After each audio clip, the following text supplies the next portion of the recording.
I could sense something looking over me and sensing an aura and a presence in the room. In the corner of my eye, I could see the little doll sitting upright on the shelf with its back to the wall, monitoring me. What happened to me yesterday happened again to me today, and I had a gut feeling it was going to happen again tomorrow.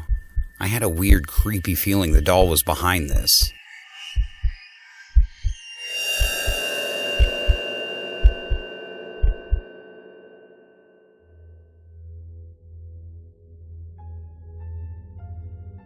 I could still remember the details of this one particular horrific summer day like it was yesterday. I had taken my son to his baseball practice on an early Saturday summer morning. Just a normal day, nothing unusual. I usually stick around practice to watch for a bit and then run off to do my errands before coming back to pick him up. Practice is usually about 2 hours, so it gives me plenty of time for my to-do list, grab breakfast, or get my car serviced. The baseball field is nestled inside an old neighborhood community from the 1960s or 70s filled with clusters of old ranch-style homes.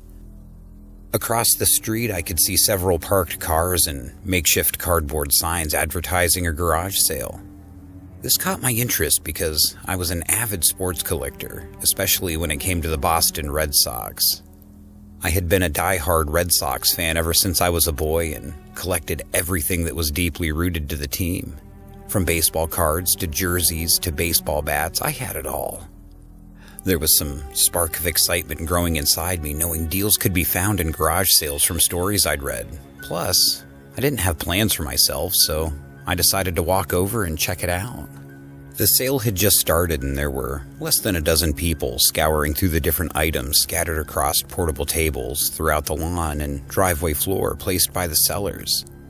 Most were old electronics, used books, toys, worn clothes, vintage golf clubs, fitness equipment, household goods. It was an older lady, maybe in her mid-60s, sitting in a folding camping chair spectating the event on the grass. Next to her stood a younger man, maybe her son, that was conducting the sale and answering any questions that the buyers might have and calculating prices. It was a typical yard sale with things that you would find at a yard sale. I found a few old baseball cards from the 90s and vintage Sports Illustrated magazines, but nothing that was worth buying. After about 45 minutes of digging through everything, I decided to walk back to practice and grab my son. For some strange reason, something kept calling me back to the garage sale, and it kept lurking in my mind. I don't know why, but for the next hour, sitting in the stands watching my son's practice, I kept peeking over my shoulder across the street at that house. After practice, we loaded up his baseball bag into the back of the truck and anxiously walked back to the house. By now, the place was buzzing with people, and I could tell most of the items were gone and looked more bare than before. I took one more swoop through each table while my son sat by a tree scrolling away on his iPhone. Suddenly, I noticed an old beat-up orange-colored Nike shoebox sitting alone beneath the table, leaning against one of the metal legs. I had not seen it before, but then again my senses weren't that alert.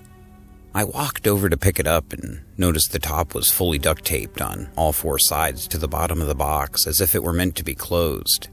It had no sale price or writing on the box. I placed it on the table and attempted to carefully remove the tape, which had been there for some time because of all the adhesive that was left behind on the box as I peeled it off. As I slowly lifted the top cover, I was in absolute shock and disbelief. There, beneath a burlap fabric, was a rare and very old vintage Boston Red Sox porcelain doll. My heart pounded through my chest in excitement to know that this could be a doll dating back to the 1900s, and this may have been a doll resembling the great Babe Ruth. This doll is considered very rare, with great value if it was authentic and in good condition. Mind you, this doll is about 13 inches tall and was forcefully crammed into the shoebox like a sardine, with its head cranked almost 90 degrees to the left like it was being decapitated. Obviously, these people had no idea of the true value of this treasure, but it was completely intact and in very good condition after observing it carefully. To shed a little light on the story behind this doll, It was manufactured during the dominant reign of the Boston Red Sox during their 1910s decade that paid homage to the great Babe Ruth in the form of a treasure like this vintage doll, prior to being doomed by the infamous Curse of the Bambino before their ill-fated sale of Babe Ruth to the New York Yankees. I signaled for the man to come over, asking for a price for the doll. Without hesitation, or even looking at what was inside the box, he eagerly said, $5, that's a fair price. When I asked about the origin of the doll and its backstory, he plainly said that it was his dad's and no longer had a need for it. He kept his answer short and to the point, as if he tried to avoid talking about it. At the same time, he kept snatching glares at the old lady while we spoke. I just had a weird feeling that there was more about that doll than he was telling me. I didn't care. It was worth a lot and I had to have it. Just before he came over, I managed to snap a photo and looked it up on Google, and to my surprise, these dolls were going for thousands of dollars on various auction sites, including eBay. I had found a gem, and there was no way I was passing it up. I handed him the $5, grabbed my boy, and darted out of there in case he had second thoughts about selling it or regretting what he just did. I placed the doll on a display shelf next to all my other collections of Red Sox sports memorabilia. It just sat there upright looking at me with those glassy brown eyes. I was still in shock that I'd struck gold and admired how preserved it was after all these years. It wasn't a creepy-looking doll like a Chucky or an Annabelle. I was mesmerized with the details of the face and how cute and cuddly it looked, clad in a thin cotton one-piece uniform with Red Sox arched across the chest in felt letters, and a cotton cap with a felt bill. The body feels to be horsehair or straw-stuffed. The uniform shows age-induced discoloration, and the felt lettering had become partially faded from the once cardinal red team color. Out of nowhere, I began to feel lightheaded. I started to feel dizzy and my heart started pounding ridiculously fast, like the way it does before you become ill or pass out. I became extremely emotional and felt like I was going to burst out uncontrollably into tears. I decided to lie down and dozed off on the sofa, blaming the summer heat for the sickness that suddenly came over me. I woke up hours later and all those feelings subsided and I felt much better. I had never felt that way before, and maybe I was just dehydrated from being outside in the sun all morning. Who knows, right? Later that day, I called my buddy Greg that specializes in sports memorabilia appraisals and authentication, who owned a shop in town. He was so surprised and envious that I had bought it for that price and found it in such good condition. He confirmed it was the real deal and could be worth between $1,500 and $2,000 in the state that it was in. He offered me a too-good-to-pass-up price to take it off my hands, which was considerably more than he appraised it for. I mean, a boatload of money. In a mysterious way, I felt an attachment to it, so I reluctantly said no. The next day was a Sunday. I felt like complete crap, and it was complete hell for me. I woke up with morning sickness, a high fever, and throwing up with traces of blood. My body ached all over, and I felt extremely weak, like the life was just being sucked out of me. I think I was better off dead at that point. It was the same type of sickness that came over me yesterday, but this time it was much worse and much more painful. What the hell is going on? What's wrong with me? For the life of me, I couldn't figure out what was happening to my body. Did I contract a virus? The flu? A contagious illness? I was in panic mode, but I had to stay calm and figure it out. Being in the condition I was in, I told my wife I wasn't feeling well and that they should go to church without me so I could get some rest and recover before work on Monday. Man, this sucks. There goes my Sunday.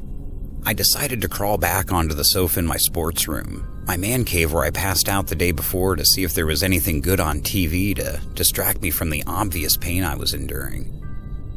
I flicked through the channels, but nothing was catching my attention, except for him. I could sense something looking over me and sensing an aura and a presence in the room. In the corner of my eye, I could see the little doll sitting upright on the shelf with its back to the wall, monitoring me. There was nothing scary about it, but it just kept staring at me with those beady little glass eyes, looking into my soul. At that point, I was already so weak to make anything of it.